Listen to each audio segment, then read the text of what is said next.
হরে কৃষ্ণ। তো আমরা এখন পাঠ করব সনাতন গোস্বামীর সম্বন্ধে। সনাতন গোস্বামী যখন কাশীতে এসে মহাপুরুষের সঙ্গে সাক্ষাৎকার করেন, তখন খুব বৈরাগী, সমস্ত আচরণই মহাপ্রভু মনোভূত হয়। তখন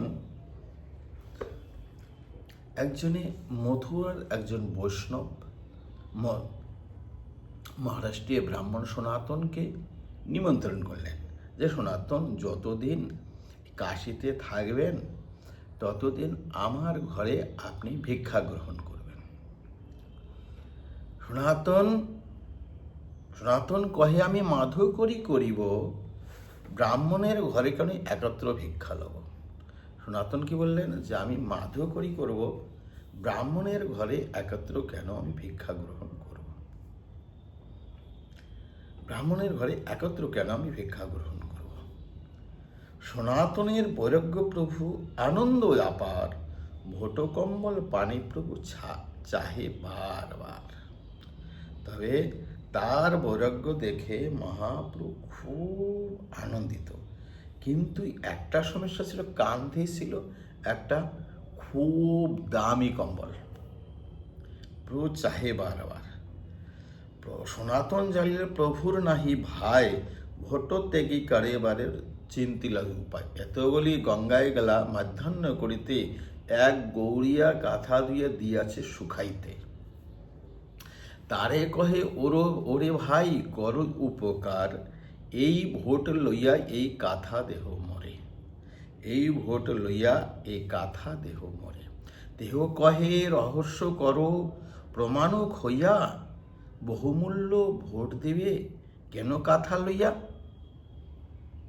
দেহ কহে রহস্য নহে কহি সত্যবাণী, ভোট লইয়া তুমি মরে দেহ কাঁথা খানি। এত হইয়া ভোট দিয়া কাঁথা তারা লইল, সে কাঁথা গলায় দিয়া প্রভুর কাছে আইল। তো এখানে সে তাকে ত্যাগ করার চিন্তা করলেন। গঙ্গার ঘাটে গেলেন, দেখছেন এক গৌরী, এক বাঙালি, সে কাঁথা ধুয়ে শুকিয়ে গেছে। তাকে গেল, ভাই তুমি আমাকে একটু উপকার করবে, এই ভোট কম্বলটা নিয়ে তুমি কাঁথাটা আমাকে দেবে। তারপরে রহস্যকর প্রমাণিক হইয়া, বহুমূল্য ভোট দেবে কেন কাঁথা লইয়া।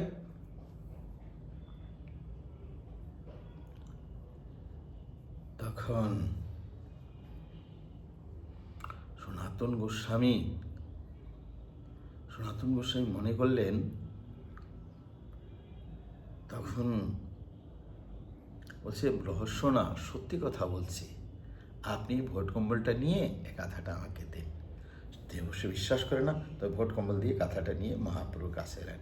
হরে কৃষ্ণ। এর আগের পার্ট আমরা বলবো। হরে কৃষ্ণ।